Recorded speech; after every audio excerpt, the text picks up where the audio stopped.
Fala galera, bom dia, boa tarde, boa noite, dependendo aí do horário que vocês vão, assistir o vídeo. Mais uma vez, mediador Marlon Cabral para trabalhar com vocês aí, dentro desse nosso bate-papo, agricultura familiar, que é mais um tema importante da geografia e para as provas que vocês virão a fazer. Tudo bem, gente? Vamos lá. O que seria a agricultura familiar? Tá? A agricultura familiar é um modelo de produção agrícola, tudo bem, na qual a administração da propriedade, onde a produção será feita, e dos investimentos necessários, as decisões sobre o que e como produzir, ou seja, todas as decisões antes de se produzir são tomadas pelos membros de uma família, sendo eles donos ou não da terra que eles vão produzir. Sim, um modelo de agricultura familiar ele pode produzir por arrendamento, ou seja, quando ele aluga a parcela de uma terra maior para nessa parcela alugada ele produzir, e ele faz o pagamento ao dono dessa terra na qual ele está alugando. Tudo bem? Em geral, nesse tipo de agricultura, o trabalho ele é realizado por membros de uma mesma família, porém, em alguns momentos, você pode ter, sim, também a contratação de mão de obra no mercado. Então, quando se fala em agricultura familiar, não necessariamente os trabalhadores sempre serão todos ali membros de uma mesma família. Na maioria das vezes, sim. E quantitativamente dentro da produção, sim, membros de uma mesma família, mas pode ocorrer também a contratação de mão de obra. Beleza?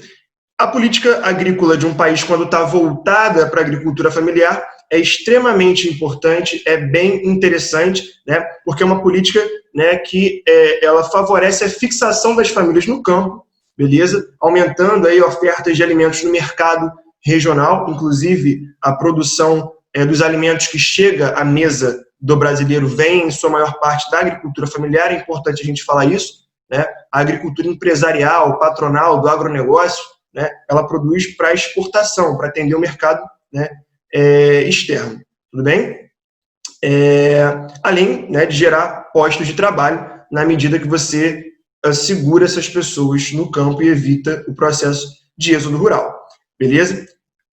Dessa forma, acaba por podendo produzir uma maior oferta de alimentos, beleza? E reduzir esse fluxo migratório para as cidades, evitando todo esse processo de inchaço urbano, da macrocefalia urbana que vocês viram nas aulas de urbanização.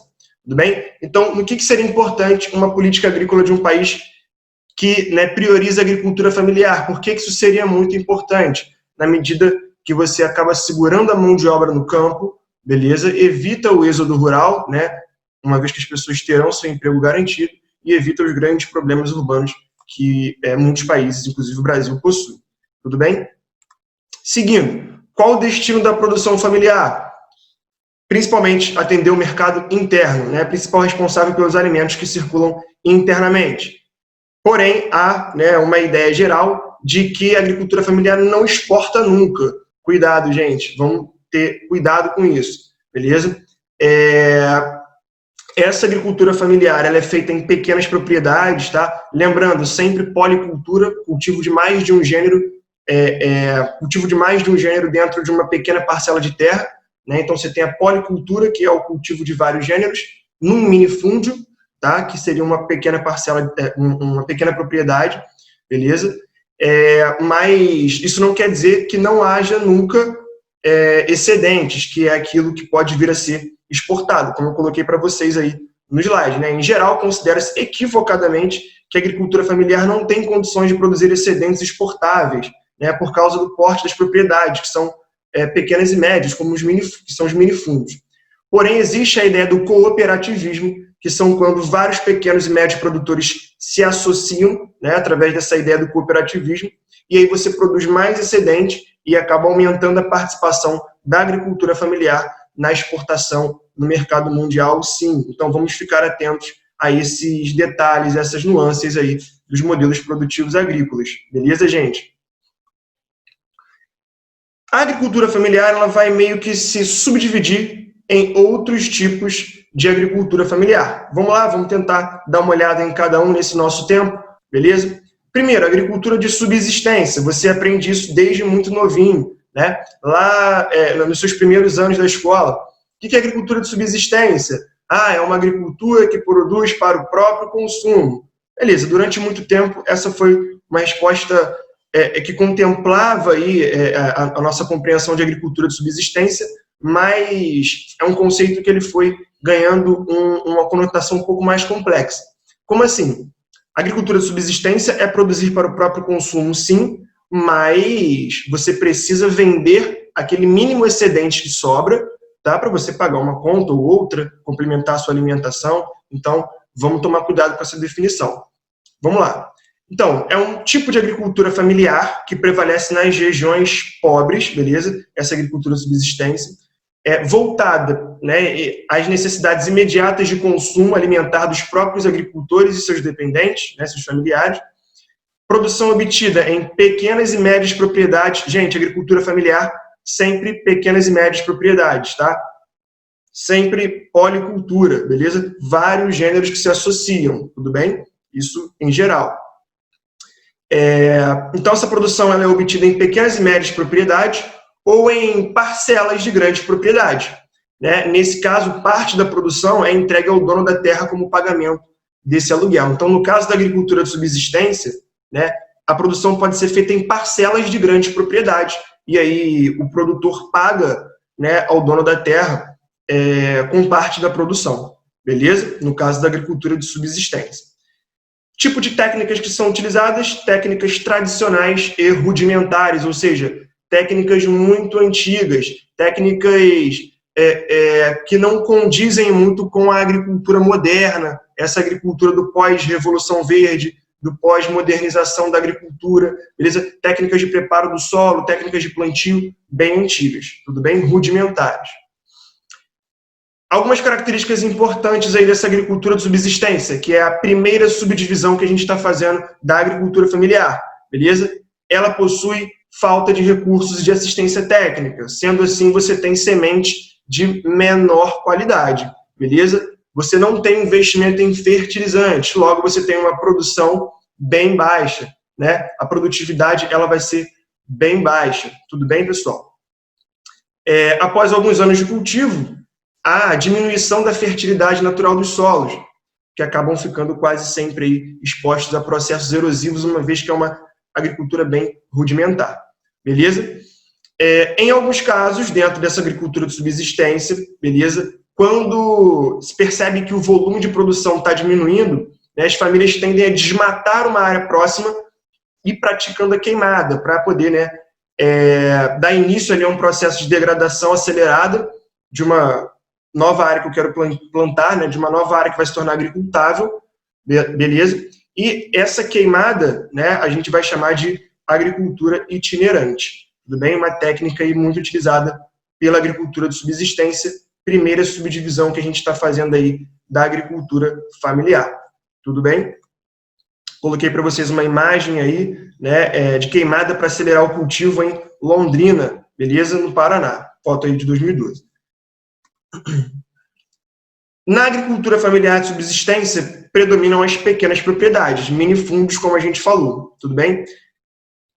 Que podem ser cultivadas de algumas formas. Parceria, que seria quando o agricultor aluga a terra e paga por seu uso com parte da produção, beleza? Arrendamento, quando o aluguel é pago em dinheiro, beleza?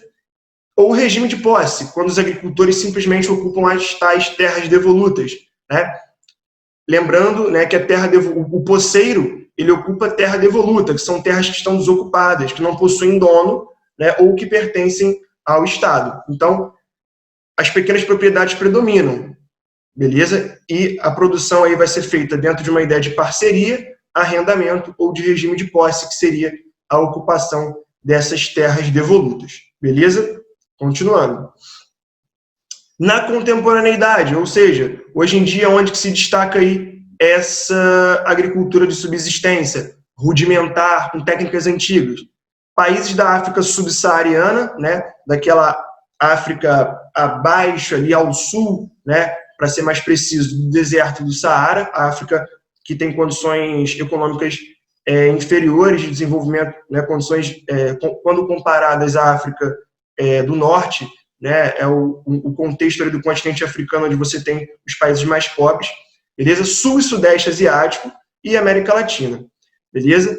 mas prevalece atualmente essa agricultura de subsistência voltada ao comércio urbano, beleza? Onde, né, o agricultor vai cultivar produtos que serão vendidos em cidades próximas, beleza? E o dinheiro que eles recebem é suficiente para garantir aí a subsistência, então eles pagam uma conta, compram algum alimento para complementar a alimentação, beleza? Então eles não consomem só aquilo que eles produzem, tem um excedente que é necessário para garantir essa subsistência, beleza? Infelizmente, não há excedente de capital que permita aos agricultores de subsistência buscar melhoria de técnica de cultivo, de aumento de produtividade. Isso aí vai ficar mais restrito à agricultura empresarial, beleza? É um tipo de agricultura que predomina em áreas mais pobres, beleza? Onde falta infraestrutura. E, né, você acaba tendo terras mais baratas nessas áreas. Show? Continuando. Para a gente poder caminhar aqui para o final, beleza? Eu quero comentar com vocês sobre mais um tipo aí de agricultura familiar, que seria a agricultura de jardinagem, tá? Gente, a agricultura de jardinagem, vamos tentar fazer um exercício de pensar em jardins, pensar em jardineiros, né? Vamos tentar associar a ideia direta de que são pessoas que trabalham ali diretamente com a produção, né? Usando as mãos, os jardineiros, agricultura de jardinagem, né?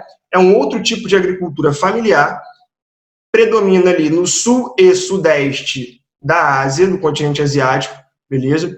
Destaca-se pela enorme produção de arroz em planícies inundáveis, eu vou mostrar uma imagem já para vocês, com utilização intensiva de mão de obra, beleza? Bastante mão de obra trabalhando, né, com ausência de maquinário, beleza? Trabalho, mão de obra direta trabalhando na terra, beleza? As pessoas trabalhando sem a mecanização da produção.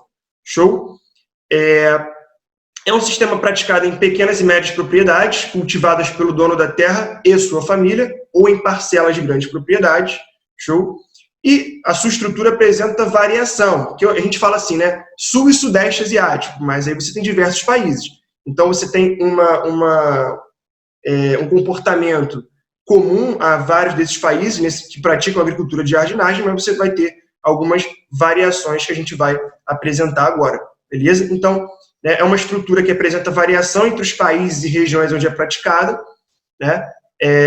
Porém, nessa forma de produção predomina alta produtividade, pois se recorre à seleção de sementes, utilização de fertilizantes, aplicação de avanços biotecnológicos, técnicas de preservação do solo que permitem a fixação da família naquela propriedade por bastante tempo. Ou seja, o que é fundamental para entender a agricultura de jardinagem? É um modelo de agricultura no qual você não tem a mecanização da produção, você praticamente não insere máquinas nessa produção, até porque o relevo ele é muito irregular, né, o que não facilitaria a atuação de colheitadeiras, tratores, tudo bem? Mas ele é modernizado, beleza? É uma agricultura que não é mecanizada, você não vê a introdução de máquinas, mas você vê a modernização, como, né, a seleção de sementes, fertilizantes e todos esses pacotes de uma agricultura mais moderna. Tudo bem? Aí a gente traz aqui, né, as peculiaridades de cada região asiática nessa produção aí da agricultura de jardinagem, tá? Países, por exemplo, como Filipinas, Tailândia, Indonésia e alguns outros do Sudeste Asiático, né, países que possuem uma elevadíssima densidade demográfica, as famílias contam com áreas muitas vezes inferiores a 1 hectare, ou seja, 10 mil metros quadrados, beleza? E tem condições de vida bastante precárias. Já em países que realizaram a reforma agrária, como o Japão, Coreia do Sul e Taiwan, né, aí, ao redor de grandes centros urbanos aí, de áreas tropicais do continente asiático, após a comercialização da produção, né, depois de vender a produção e a realização de investimentos para a nova safra, há um excedente de capital que permite melhorias, né, aí, a cada ano das condições de trabalho e da qualidade de vida das famílias.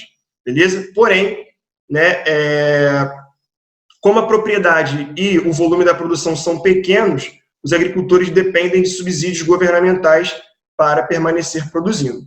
Show de bola?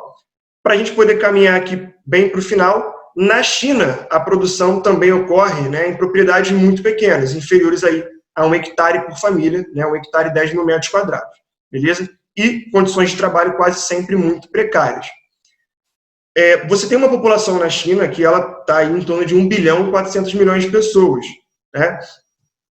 Então, o governo chinês, ele prioriza, ele opta por manter essa galera empregada no campo, evitando, assim, que ela promova o êxodo rural. Por isso que a agricultura de jardinagem ela é muito moderna. Ela não é mecanizada, mas ela é bem moderna. Ela é modernizada com a questão da seleção de sementes, né, fertilizantes, e por aí vai.